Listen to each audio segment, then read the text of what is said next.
Luis Enrique s'est encore embrouillé avec un journaliste. Dortmund qui provoque déjà le PSG à 8 jours du match aller en Ligue des Champions en demi-finale. Et ses nouvelles révélations sur la descente aux enfers de Paul Pogba. C'est le programme du journal du foot numéro 1502.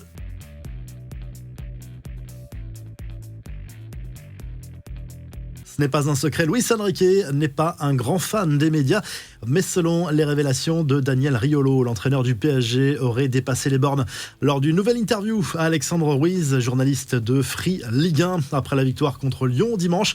Un entretien qui n'a pas été diffusé, mais qui le sera visiblement prochainement. Selon le journaliste de RMC, Luis Enrique a humilié le journaliste en lui expliquant qu'il était totalement incompétent et qu'il ne comprenait rien au football. Le technicien espagnol s'est déjà montré très cassant avec ce dernier en octobre dernier.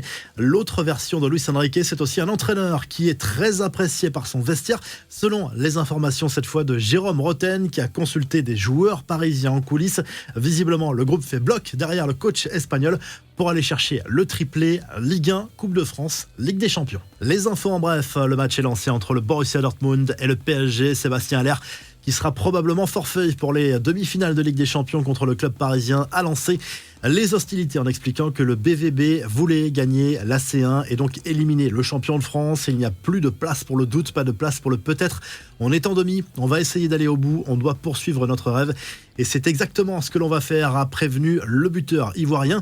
José Mourinho, lui, a donné une interview au Télégraphe en Angleterre dans laquelle il parle notamment de Paul Pogba, qu'il a eu sous ses ordres à Manchester United. D'après le technicien portugais, la carrière du milieu de terrain français a commencé à partir en éclats après le sacre des Bleus à la Coupe du Monde 2018 à cause d'un changement de comportement.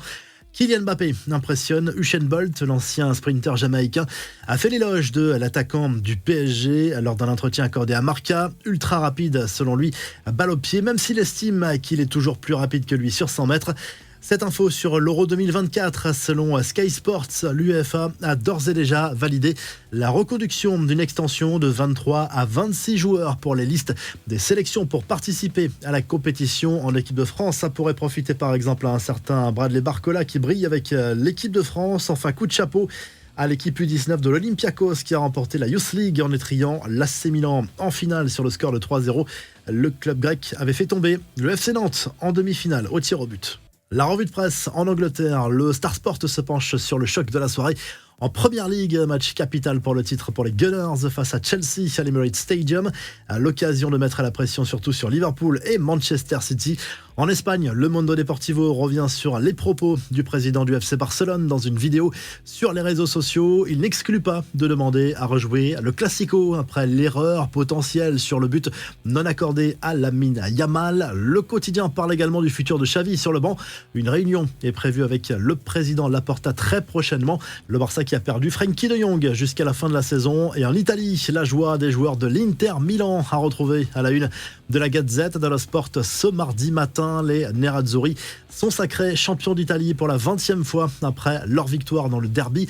Lundi soir, 2-1. Marcus Thuram a marqué, ça a chauffé en fin de match avec 3 cartons rouges. Et par ailleurs, Fabio Cannavaro a été nommé sur le banc de l'Udinese en cette fin de saison en Serie A. Si le journal du foot t'a plu, n'oublie pas de liker et de t'abonner. Et on se retrouve très vite pour un nouveau journal du foot.